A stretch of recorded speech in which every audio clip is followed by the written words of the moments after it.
తన హత్యకు కొన్ని గంటల ముందే అమెరికా అధ్యక్షుడు జాన్ ఎఫ్ కెనెడీ ఒక మాట అన్నారు. అమెరికా అధ్యక్షుడిని ఎవరైనా చంపాలనుకుంటే అది పెద్ద విషయమేం కాదు. నన్ను చంపినందుకు ఆ హంతకుడు కూడా తన జీవితాన్ని వదులుకోవాలని నిర్ణయించుకోవాలి. అలా జరిగితే ప్రపంచంలోని ఏ శక్తి నన్ను కాపాడలేదు.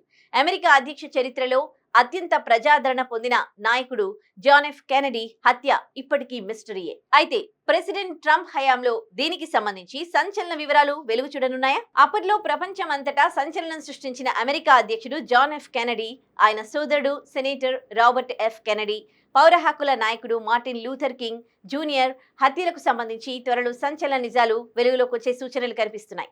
వారి హత్యోదంతాలకు సంబంధించిన రహస్య ఫైళ్లన్నింటినీ బహిర్గతం చేయాల్సిందిగా నూతన అధ్యక్షుడు డొనాల్డ్ ట్రంప్ ఆదేశించారు. ఈ మేరకు ఎగ్జిక్యూటివ్ ఉత్తర్వులపై ఆయన గురువారం సంతకం చేశారు. ఈ హత్యల వెనుక నిజానిజాలను అమెరికా ప్రజలు తెలుసుకోవాల్సిన సమయం వచ్చేసింది. ఇందుకోసం వారు దశాబ్దాలుగా ఎదురుచూస్తున్నారు కనుక అన్ని విషయాలను బయట పెట్టబోతున్నాం అని విలేకరులకు స్పష్టం చేశారు. సంబంధిత ఫైళ్లను డీక్లాసిఫై చేయడానికి 15 రోజుల్లోగా ప్రణాళిక సిద్ధం చేయాల్సిందిగా జాతీయ నిఘా విభాగం డైరెక్టర్ను ఆదేశించారు. అనంతరం 45 రోజుల్లోగా ఫైళ్లన్నింటినీ ప్రజల ముందు పెట్టాలని పేర్కొన్నారు. సంబంధిత ఉత్తర్వులపై సంతకం చేసిన పెన్నును రాబర్ట్ ఎఫ్ కెనెడీ కుమారుడు, కాబోయే ఆరోగ్య మంత్రి రాబర్ట్ ఎఫ్ కెనెడీ జూనియర్ కు ఇవ్వాల్సిందిగా అధికారులకు ట్రంప్ సూచించారు. కెనెడీల హత్యపై అధికారిక కథనాలపై కెనెడీ జూనియర్ చాలా కాలంగా అనుమానాలు వ్యక్తం చేస్తున్నారు. అయితే ఈ ఆదేశాలు ఏ మేరకు కార్యరూపం దాలుస్తాయన్నది అనుమానంగా మారింది. 1963లో కెనెడీ డాలస్ లో ఓపెన్ టాప్ కారులో వెళ్తూ ఉండగా లీ హార్వే ఓస్వాల్డ్ అనే మాజీ సైనికుడు కాల్చి చంపడం సంచలనంగా మారింది. 5 ఏళ్ల అనంతరం స్థానంలో అధ్యక్ష ఎన్నికల బరిలో దిగిన ఆయన సోదరుడు రాబర్ట్ కూడా కాలిఫోర్నియాలో హత్యకు గురయ్యారు. ఇజ్రాయెల్కు అమెరికా మద్దతుపై ఆగ్రహంతో సిర్హాన్ అనే ఓ పాలస్తీనియన్ ఆయన్ను కాల్చి చంపాడు. అందుకు 2 నెలల క్రితం లూథర్ కింగ్ ను కూడా టెనెస్సీలో జాతి విద్వేషానికి బలయ్యారు. జేమ్స్ ఎల్ రే అనే జాత్యహంకారి ఆయన్ను కాల్చి చంపాడు. ఈ హత్యలకు సంబంధించి పలు డాక్యుమెంట్లు అడపదడపా వెలుగు చూశాయి. కానీ వేలాది డాక్యుమెంట్లు గోప్యంగానే ఉండిపోయాయి. వాటి విచారణ ఫైళ్లన్నింటినీ బయట పెట్టాలంటూ 1992లో అమెరికా కాంగ్రెస్ చట్టం కూడా చేసింది.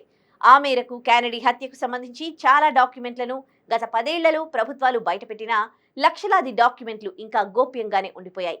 ట్రంప్ తన తొలి హయాంలోనే వాటన్నింటినీ బయటపెడతానని హామీ ఇచ్చినా సిఐఏ, ఎఫ్బిఐ ఒత్తిళ్ల కారణంగా మిన్నకుండిపోయారని చెబుతారు. ఓస్వాల్డ్ వ్యక్తిగత కక్షతోనే కెనెడీని పొట్టన పెట్టుకున్నట్టు విచారణ కమిషన్ తేల్చినా అది నిజం కాదని అమెరికన్లలో అత్యధికులు నేటికి చెబుతారు. హత్య వెనుక కుట్ర కోణం ఉందంటూ జోరుగా విశ్లేషణలు సాగాయి. ప్రభుత్వ ఏజెంట్లు, మాఫియా తెర వెనుక శక్తుల హస్తముందని ఏళ్ల తరబడి కథనాలు వెలువడ్డాయి. జాన్ ఎఫ్ కెనెడీ హత్యకు సంబంధించి 13,000 పైచిలుకు డాక్యుమెంట్లను వైట్ హౌస్ బయటపెట్టింది. దీంతో ఆ ఉదంతానికి సంబంధించి 97% పైగా సమాచారం జనానికి ఆన్లైన్ లో అందుబాటులోకి వచ్చినట్టేనని ప్రకటించింది. అయితే మరో 515 డాక్యుమెంట్లను, పూర్తిగా 2,545 డాక్యుమెంట్లను పాక్షికంగా గోప్యంగానే ఉంచింది. వాటిని త్వరలో బయటపెట్టనున్నారు. 60 సంవత్సరాల క్రితం టెక్సాస్ లో ఓ ముష్కరుడు సిట్టింగ్ ప్రెసిడెంట్ జాన్ ఎఫ్ కెనెడీని కాల్చి చంపడంతో దేశం దిగ్భ్రాంతికి గురైంది. హత్య జరిగినప్పుడు president Kennedy, first lady Jacqueline Kennedy 1964 reelection campaign లో ఉన్నారు. ఆ రోజు మధ్యాహ్నం 12:30కు కెనెడీ కారు టెక్సాస్ బుక్ డిపాజిటరీని దాటింది. అప్పుడే 3 తూటాలు ఆయన శరీరాన్ని తాకాయి. ఒకటి ఆయన వెనక తగిలింది, మరొకటి మెడను తాకి గొంతులోంచి దూసుకెళ్లింది. 3వ బుల్లెట్ తలను తాకింది. 2 రోజుల తర్వాత హంతకుడు ఓస్వాల్డ్ ని Dallas police department head quarters basement నుంచి తరలిస్తూ ఉండగా స్థానిక నైట్ క్లబ్ యజమాని జాక్ రూబీ కాల్చి చంపాడు. కెనెడీ హత్య తర్వాత ఎఫ్బిఐ దాదాపు 25,000 మందిని ప్రశ్నించింది. ఈ హత్య ఓస్వాల్డ్ ఒక్కడే చేశారా, ఇంకెవరైనా ఉన్నారా అనే దానిపై ఘటనా స్థలిలోనే వేలాది మందిని విచారించింది. హత్యపై దర్యాప్తు చేయడానికి అధ్యక్షుడు జాన్సన్ ఏర్పాటు చేసిన వారెన్ కమిషన్ ఏడాది పాటు విచారణ జరిపింది.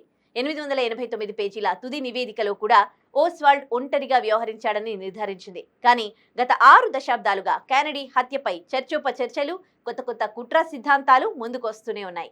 వేలాది పుస్తకాలు, సినిమాలు, టీవీ కార్యక్రమాలు, పాడ్కాస్ట్ల ద్వారా మిగిలిపోయే రహస్యాలను విప్పి చెప్పే ప్రయత్నాలు జరిగాయి. కానీ జాన్ ఎఫ్ కెనెడీ హత్యకు సంబంధించిన అతి కీలకమైన విషయాలు ఇంకా రహస్యంగానే ఉన్నాయి.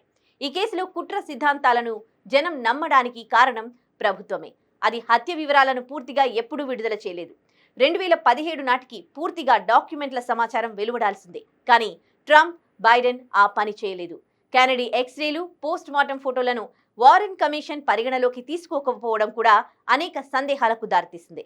ఫోటోగ్రాఫర్ అబ్రహం జెఫ్ రూడర్ తీసిన వీడియోలో కెనడీ తల వెనుకకు విసిరినట్లు కనిపిస్తోంది. తల ముందు భాగంలో బుల్లెట్ తాకినట్లు చూపిస్తోంది. సమీపంలో ఉన్న రెండవ సాయుధుడు బుల్లెట్ ను కాల్చి ఉంటాడని కుట్ర సిద్ధాంతకర్తలు పేర్కొన్నారు.